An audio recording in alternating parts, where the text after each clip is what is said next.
सच्चिदानन्दरूपाय विश्वोत्पत्त्यादिहेतवे तापत्रय विनाशाय श्रीकृष्णाय वयं नमः। जय श्री कृष्ण। राधे राधे। ભૂતપૂર્વ જે કથા ચાલી રહી હતી, જે મનોરથી પરિવાર દ્વારા, એના સન્માર્ગે થોડી વચ્ચે શારીરિક જીવનની અંદર પરીક્ષાઓ હોવાથી આપણે ભાગવતને ત્યાં વિરામ મૂકેલો હતો અને ફરીથી પાછા આજે શરૂ કરીએ છીએ. તો આપણે પૂર્વ જોઈ ગયા હતા કે ભાગવતજીનું મહાત્મ્ય સાથે પ્રથમ સ્કંદ અને પ્રથમ સ્કંદની પૂર્ણાહુતિ કરી અને કથાને ત્યાં વિરામ મૂકેલો હતો. આવો આગળનો દ્વિતીય સ્કંદની શરૂઆત કરતાં પૂર્વે જોઈએ તો કે સાધન લીલા, જેનું દ્વિતીય સ્કંદનું નામ છે સાધન લીલા, એની અંદર પણ કહ્યું છે કે સદગુરુની આવશ્યકતા. સદગુરુની આવશ્યકતા કેટલી છે કે એવું કહેવાય છે કે પરમાત્મા શ્રી કૃષ્ણ જગતગુરુ છે. પ્રભુ શ્રી કૃષ્ણ સદગુરુ રૂપે અધિકારી જીવાત્માને મળવા આવે છે. સદગુરુ તત્વ અને ઈશ્વર તત્વ એક જ છે. સ તે પરમાત્માનું નામ છે. તેના પરથી સંત શબ્દ ઉતરી આવ્યો છે. સર્વમાં જે ઈશ્વરના દર્શન કરે તે સદગુરુ. અધિકારી શિષ્યને સદગુરુ જરૂર મળે છે. અધિકાર સિદ્ધ થયા પછી સદગુરુને શોધવાની જરૂર રહેતી નથી. પરીક્ષિતનો અધિકાર સિદ્ધ થયો છે. તરત તેમને સુખદેવજી જેવા સદગુરુ મળ્યા છે. સુખદેવજીએ પરીક્ષિતના મસ્તક ઉપર હાથ મૂકી અને તેને તેજોમય ભગવાનના દર્શન કરાવ્યા છે. પરીક્ષિતમાં 5 પ્રકારની શુદ્ધતા છે. પહેલી માતૃશુદ્ધિ, બીજા નંબરે પિતૃશુદ્ધિ, ત્રીજા નંબરની અંદર દ્રવ્ય શુદ્ધિ, ચોથા નંબરની અંદર અન્ન શુદ્ધિ અને 5મા નંબરની અંદર આત્મશુદ્ધિ. આટલા બધા 5 પ્રકારની શુદ્ધતા હોવાથી સદગુરુ મળ્યા છે. અને સદગુરુ મળ્યા બાદ સદશિષ્યને ગુરુ કૃપા અને ઈશ્વરના દર્શન થાય છે. સદગુરુ તત્વ અને ઈશ્વર તત્વ એક જ છે. જેમ ઈશ્વર વ્યાપક છે તેમ ગુરુ પણ વ્યાપક છે. જેનો અભાવ કોઈ ઠેકાણે નથી તે વ્યાપક. વ્યાપકને શોધવાની નહીં પણ ઓળખવાની જરૂર છે. ઈશ્વરની જેમ સદગુરુ પણ વ્યાપક છે, પણ તે અધિકારી જીવને જ મળે છે. સંત થયા વગર સંતની ઓળખી શકાતા નથી. જે સંત થાય છે તેને સંત જ મળે છે. સંત થવા માટે વ્યવહારને અતિશુદ્ધ બનાવજો. સંત થવા માટે મનને સુધારવાની જરૂર છે. જે પોતાના હૃદયનું પરિવર્તન કરે છે તે સંત બને છે. મુઠ્ઠી ચણાની જરૂર છે ત્યાં સુધી દુન્યવી વ્યવહારો તો રહેવાના, પણ વ્યવહારને ભક્તિમય બનાવે તે ખરો વૈષ્ણવ છે. સદગુરુ શિષ્યને સર્વસ્વ આપે છે અને તે તેના સ્વરૂપનું ભાન કરાવે છે. સદગુરુ બ્રહ્મા વિષ્ણુ શિવનું સ્વરૂપ છે. સદગુરુ શિષ્યને નવો જન્મ આપે છે. તે શિષ્યનું રક્ષણ કરે છે. તે શિષ્યને મોક્ષ પણ આપે છે. પિતા પુત્રના પ્રેમમાં સ્વાર્થ હોય છે, જ્યારે ગુરુ શિષ્યના પ્રેમમાં નિસ્વાર્થ હોય છે અને વિશુદ્ધ હોય છે. સદગુરુ ભગવાન કરતાં પણ શ્રેષ્ઠ છે તેવું કહીએ તો પણ ભગવાનને ખોટું લાગશે નહીં. કોઈ સંતોના વખાણ કરે તો ભગવાન રાજી થાય, પણ મોટા ભાગે બધાનું મન સંસારના વિષયોમાં ફસાયેલું છે. સુધરેલા લોકો ને તો નખમાં વાળમાં પણ સૌંદર્ય દેખાય છે. અરે નખ અને વાળ તો શરીરનો મળ છે. આમાં આપણા શાસ્ત્રમાં લખ્યું છે કે ભોજન કરવા બેસે અને કદાચ અન્નમાં વાળ આવી જાય તો તે અન્ન ખાવું નહીં. વાળના સ્પર્શથી ભોજન અશુદ્ધ થાય છે. આ શરીરમાં સારું છે કે આ શરીરમાં દુર્ગંધથી ભરેલું છે? આ શરીરમાં શું સારું છે? આ શરીરમાં તો દુર્ગંધથી ભરેલું છે. સુંદર એ તો એકમાત્ર ભગવાન શ્રી કૃષ્ણ છે. સદગુરુ કહે છે, અરે સંસાર બહુ સુંદર નથી, સંસારનો સર્જનહાર સુંદર છે. માયાએ તેને છેતર્યો છે. તારી બુદ્ધિ બગડી છે અને તેથી જ તને સંસારમાં સૌંદર્ય દેખાય છે. પરમાત્મા એ સંસારના વિષયોમાં એવું આકર્ષણ ભર્યું છે કે જે રડાવે છે, ત્રાસ આપે છે, છતાં પણ મીઠો લાગે છે. મનમાંથી મોહ નીકળતો નથી. સદગુરુ સદશિષ્યનો મોહ દૂર કરી પ્રભુ માર્ગે વાળે પરમાત્મા જીવને સંસારમાં ફસાવી રાખે છે. જ્યારે સદગુરુ જીવને પરમાત્માના માર્ગમાં વાળે છે. હવે સદગુરુ શ્રેષ્ઠ એ પરમાત્મા શ્રેષ્ઠ છે. આવો પ્રશ્ન થાય કે સદગુરુ બ્રહ્માજીનું સ્વરૂપ, જેને સદગુરુ મળ્યા તેને નવો જન્મ થયો છે. સદગુરુ દીક્ષા આપે છે ત્યારે નવો જન્મ થાય છે. ત્યારે માનવ દેવ બને છે. જેને સંત મળ્યા નથી, જે પરમાત્મા માટે સાધના કરતો નથી, તેઓ માનવ પશુ જેવો છે. સંતોનું તો એવું કહેવું છે કે જે ભગવાનની ભક્તિ કરતો નથી, પરમાત્મા માટે સાધન કરતો નથી, તે પશુ કરતાં પણ હલકો છે.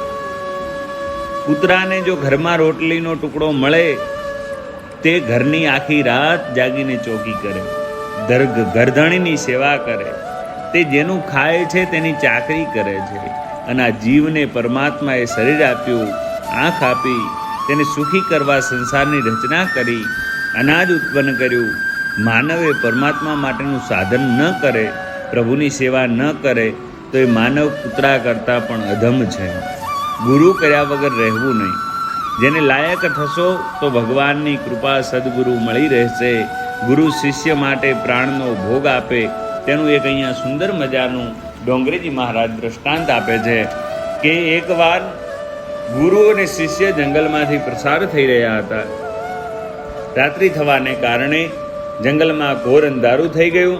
ગુરુ શિષ્ય જંગલમાં એક ઝાડ નીચે સૂઈ ગયા. મધરાત થતાં ગુરુદેવ જાગીને ધ્યાનમાં બેસવાની તૈયારી કરવા લાગ્યા.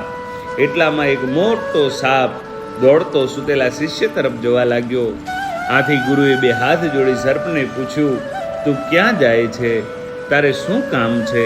સર્પે કહ્યું, હું આ સૂતેલા તમારા શિષ્યને કરડવા જાઉં છું. તે મારો પૂર્વજન્મનો વેરી છે. પૂર્વજન્મમાં તેણે મને માર્યો હતો. તેના વેરનો બદલો લેવા હું જાઉં છું. હું તેને કરડીશ એટલે તે મરી જશે, પછી જ મારો જીવને ટાઢક મળશે. આવી રીતે વાત કરી ગુરુદેવે સર્પને વિનંતી કરી છે કે તું મારા શિષ્યને કરડીશ નહીં. તેની ભૂલ થઈ ગઈ છે, તેના વતી હું માફી માગું છું.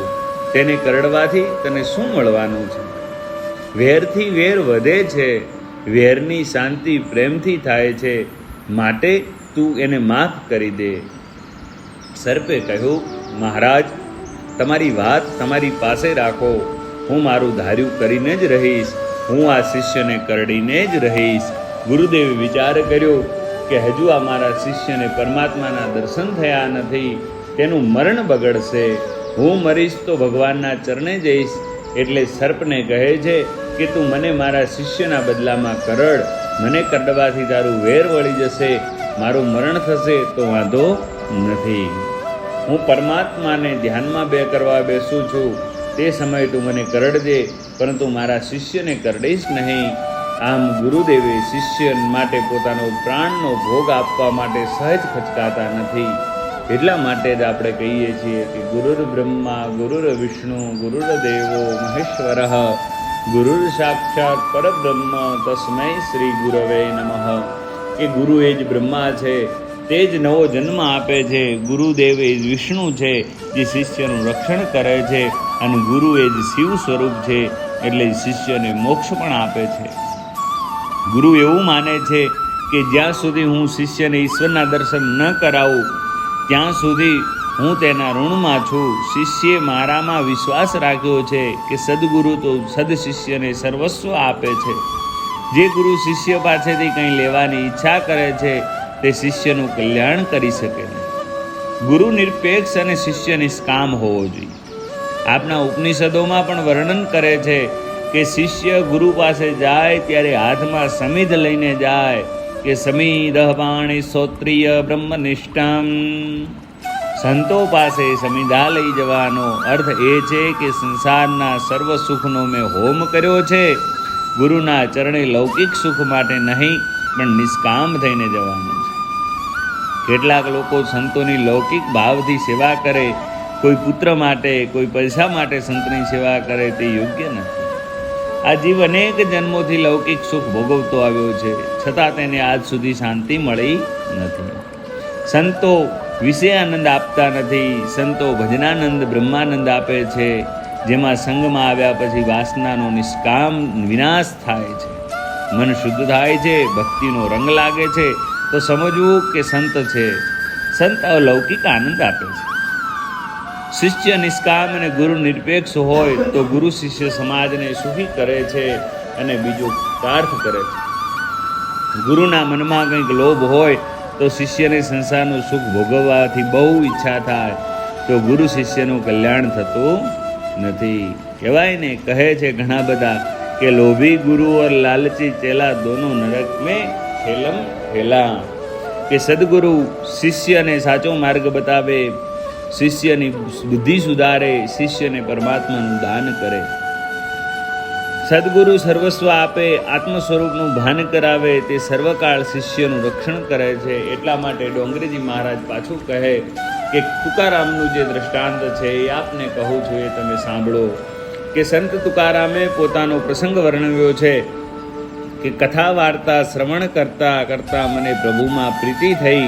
વિઠ્ઠલ વિઠ્ઠલનો હું જપ સતત કરવા લાગ્યો. મારા પર પરમાત્માની કૃપા થઈ. મને સ્વપ્નમાં સદગુરુ મળ્યા. હું ગંગાજીમાં સ્નાન કરીને આવતો હતો. રસ્તામાં મને સદગુરુ મળ્યા.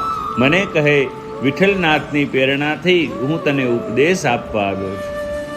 મેં ગુરુદેવને કહ્યું, મેં તો ભગવાનને કોઈ સેવા ચાકરી કરી નથી, છતાં ગુરુદેવે મારા પર કૃપા કરી મને ગુરુમંત્ર આપ્યો, રામ કૃષ્ણ હરિ. ગુરુ દક્ષિણામાં ગુરુદેવે મારી પાસે પાસેર તુપ એટલે કે પાસેર ઘી માગ્યું. શું તુકારામના ગુરુ પાસે પાસેર ઘી મળતું નહીં હોય? તેણે તુકારામ પાસે પાસેર ઘી માગ્યું હશે. પણ તુકારામની વાણીમાં ગુઢાર્થ છે. તુપ એટલે તુંપણું અને તારું એટલે તુંપણું મને આપ. આજથી ભૂલી જા કે તું પુરુષ છે, તું તારું પુરુષત્વ ભૂલી જા. મારા ગુરુદેવે તુંપણું અને હું પણ માગી લીધા. તેમણે કહ્યું, આજથી તારા અભિમાન, તારું જે અભિમાન છે મને આપી દે. જીવનમાં હું પણ રાખીશ નહીં. તું પુરુષ નથી, તું સ્ત્રી નથી, તું કોઈનો પુત્ર નથી. આ બધા દેહના ભાવ તું મને અર્પણ કર. તું શુદ્ધ અને પરબ્રહ્મનું, ઈશ્વરનું સદૈવ માટે ચિંતન કર. તું સદગુરુનો, ઈશ્વરનો અંશ છે, સાથેનો સંબંધ સિદ્ધ કરી આપ. જેની પ્રત્યેક ક્રિયામાં જ્ઞાનમય હોય તે ગુરુ. જ્ઞાની ભક્તોને દરેક ક્રિયામાં જ્ઞાનમય અને બોધ હોય. સંતોનું બધું અલૌકિક હોય છે. સુખદેવજી ખાલી બ્રહ્મજ્ઞાની નથી, પણ તેમની દ્રષ્ટિ બ્રહ્મ દ્રષ્ટિ છે. સુખદેવજી પ્રત્યેક સમભાવથી, બ્રહ્મભાવથી જુએ છે. જેવી દ્રષ્ટિ હોય તેવી સૃષ્ટિ દેખાય. જેની દ્રષ્ટિ જ બ્રહ્મમય છે તેની પછી જગતનો ભાસ થતો નથી. સુખદેવજી ગુરુ નહીં પણ સદગુરુ છે. બ્રહ્મજ્ઞાનથી શુષ્ક વાતો કરનાર સુલભ, પણ સુખદેવજીએ જેની બ્રહ્મ દ્રષ્ટિ રાખનાર સુલભ નથી. સુખદેવજી જેવા ગુરુ મળે તો 7 દિવસમાં તો શું, પણ 7 મિનિટમાં પણ મુક્તિ મળી જાય છે. પરંતુ શિષ્ય પરીક્ષિત જેવો અધિકારી હોવો જોઈએ. ગુરુ અને શિષ્ય બંને અધિકારી હોય તો 7 મિનિટમાં પણ મુક્તિ મળી જાય છે. જેનો અંતકાળ નજીક આવે છે, જેનું મૃત્યુ નજીક આવે છે, એવું જ્ઞાન થાય ત્યારે મનુષ્ય પવિત્ર અને એકાંત જગા શોધી ત્યાં બેસીને ઓમકારનો જપ કરવા, મનને વશમાં રાખી ભગવાનમાં સ્વરૂપમાં સ્થિર કરી, ભગવાનના સદગુણો સ્વરૂપમાં મનને એકત્રિત કરી શ્રીહરિમાં સંલગ્ન કરી દેવું. નહીતર મનુષ્ય જેનું સતત ચિંતન કરતો હોય તેનું મરણકાળ પણ સ્મરણ થતાં સુધરે કે બગડે છે. લોકો માને છે કે આખી જિંદગી કામ ધંધો કરીશું, કાળા ધોળા કરીશું, અંતકાળે પ્રભુનું નામ લઈ તરી જઈશું, પરંતુ આ વિચાર ખોટો છે. એટલે તો કહ્યું છે કે સદા તદ્ભાવ ભાવિતઃ. હંમેશા જે ભાવનું ચિંતન કરશો તેનું જ અંતકાળે સ્મરણ થાય છે. માટે એક દ્રષ્ટાંત સુંદર મજાનું આપે છે ડોંગરીજી મહારાજ. કહે કે એક સોની ગંભીર માદગીમાં ભટકાયો. 1 માસથી પથારીવશ હોવાથી તે બજારમાં જઈ શક્યો નહીં, પણ પથારીમાં પડ્યા પડ્યા તે સોનીને સોનાના ભાવમાં જ વિચાર આવ્યા કરે. માંદગી ગંભીર થતાં ડૉક્ટર બોલાવવામાં આવ્યા. તેણે સોનીના શરીરને તપાસવા લાગ્યો. તેણે થર્મોમીટર તાવ માપ્યો અને કહ્યું 105 છે. સોની થોડો ભાનમાં હતો તો ડૉક્ટરના શબ્દો સાંભળી વિચાર્યું કે સોનામાં ભાવ 105 થયા છે. તેણે તરત પોતાના પુત્રોને કહ્યું વેચી નાખો, સારો ભાવ છે, સારો ભાવ છે. 80ના ભાવમાં લીધેલું હતું તો તેને 105 થયા છે, ફાયદો થશે. આમ બોલતા બોલતા સોની પોતાનો દેહ છોડ્યો છે. આ સોનીએ આખી જિંદગી સોનાની લે વેચમાં વિચાર કરેલો, એટલે જ અંતકાળે તેને સોનાના ભાવમાં વિચાર આવ્યો. આખી જિંદગી હાય પૈસો કરનારને અંતકાળે પૈસાનો જ વિચાર આવે. પૈસા કમાવા એ પાપ નથી, પણ પૈસા મેળવતા ભગવાનને ભૂલી જવું એ પાપ છે. મંત્ર દીક્ષા અધમ છે, સ્પર્શ દીક્ષા ઉત્તમ છે. બ્રહ્મ ભાવમાં તલ્લીન થઈ સુખદેવજીને પરીક્ષિતના માથા ઉપર વરદ હસ્ત પધરાવ્યો. ત્યાં તેમણે બ્રહ્મના દર્શન થયા.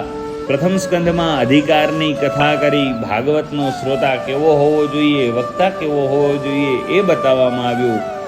આગળ ધ્રુવજીની કથા આવશે. ધ્રુવજીએ રસ્તામાં નારદજી મળ્યા, પ્રચેતાઓ અને શિવજી મળ્યા, રહુગણ રાજા ભરતને મળ્યા. અધિકારી શિષ્ય સદગુરુ સામે આવીને મળે છે. પરીક્ષિત માટે પણ સુખદેવજી આવ્યા છે. બાકી 1000 આમંત્રણ આપો તો પણ ન આવે. સુખદેવજીની આંખ ઊંચી કરી કોઈની સામે જોવાની પણ ફુરસદ નથી, કારણ કે તે ખરા જ્ઞાની છે. ખરા જ્ઞાની એક ક્ષણ પણ પરમાત્માના દર્શન વગર રહી શકતા નથી. 3 પ્રકારના શ્રોતા વક્તા ગયા છે. વ્યાસજીનો નંબર આવ્યો બીજો, કારણ કે વ્યાસજી સમાજ સુધારે તે હેતુથી કથા કરી રહ્યા છે. જ્યારે સુખદેવજીના બીજાએ સુધારવાની ભાવના છે, પણ પોતાના અંતકરણ માટે સુખ માટે કથા કરે છે. સુખદેવજીનો કથાનો આરંભ કરે પણ મંગલાચરણ કરતા નથી, કારણ કે દેહ ભાન બિલકુલ નથી. 3 અધ્યાય બાદ સુખદેવજી મંગલાચરણ કર્યું છે. ભાગવતજીમાં 3 મંગલાચરણ છે. પ્રથમ મંગલાચરણ એ વ્યાસજીનું છે, બીજું મંગલાચરણ એટલે સુખદેવજીનું છે, અને અંતમાં જે મંગલાચરણ છે એ સૂતજીનું છે. જુવાનીમાં મંગલાચરણ એટલે મંગલાચરણનું બહુ આવશ્યકતા છે. એટલે સુખદેવજીએ મંગલાચરણ 13 શ્લોકોનું અને બાકીના મંગલાચરણ 1 શ્લોકના. ઉત્તમ વક્તા તે જ કહેવાય કે જેનામાં 16 આની વૈરાગ્ય હોય. સુખદેવજી ઉત્તમ વક્તા છે. મન સંસારના કોઈ પણ વિષયોમાં ન જાય તેનું નામ વૈરાગ્ય. સંસારના વિષયો દેખાય તેમ છતાં જેનું મન તેમાં જતું નથી તેનો વૈરાગ્ય સિદ્ધ થયો. વૈરાગ્યથી દ્રઢતા આવે, વૈરાગ્યથી જ્ઞાન દીપે, વૈરાગ્યથી ભક્તિ જાગે, અને જ્ઞાન ભક્તિ વૈરાગ્ય પરિપૂર્ણ થાય ત્યારે મનુષ્ય બ્રહ્મમય થાય. સુખદેવજીમાં હોળાની જ્ઞાન ભક્તિ અને વૈરાગ્ય છે. જેનું હૃદય કૃષ્ણ પ્રેમમાં ન પીગળે તો તે જ્ઞાની જ્ઞાન શા કામ. પરીક્ષિત રાજા સુખદેવજીને પૂછે છે કે જેનું મરણ નજીક હોય તેનું કર્તવ્ય શું, તેને શું કરવું જોઈએ, શું ન કરવું જોઈએ, મનુષ્ય માત્રનું કર્તવ્ય શું છે એ આપ જણાવો. ત્યારે સુખદેવજી કહે છે કે રાજન, તમે સુંદર મજાનો પ્રશ્ન કર્યો છે કે શ્રવણ કરો. અંતકાળમાં વાત પીઠ અને કફ ત્રિદોષ થાય છે અને શરીરથી મૃત્યુની ભયંકર વેદના આપે છે. જન્મ મરણ દુઃખોના વિચાર કરો તો પાપ નહીં થાય. મૃત્યુ હંમેશા ચિંતન કરો, મૃત્યુને હંમેશા નજર સમક્ષ રાખો. વિચારને મૃત્યુને મળવાની તૈયારી કરી નહીં. આ પ્રમાણે ચિંતન કરતા વૈરાગ્ય આવે છે. જન્મ મૃત્યુ જરા વ્યાધિ દુઃખ દોષાનું દર્શનમ, કે જન્મ મૃત્યુના દોષમાંથી દૂર થવા માટે વગેરે દુઃખોને વારંવાર વિચાર કરો તો વૈરાગ્ય આવે છે. આવી રીતે વાત કરતાં કરતાં આગળ જોઈએ તો આજનું જે કથાક્ષેત્ર છે, જે કથાનું સત્ર છે, એનું ભગવાન શ્રી હરિના ચરણોમાં સમર્પિત કરીએ અને ભાવથી જોજો. આ ચેનલને સબસ્ક્રાઈબ ન કરી હોય તો સબસ્ક્રાઈબ કરી લેજો. દરરોજ આવીને આવી કથાઓ.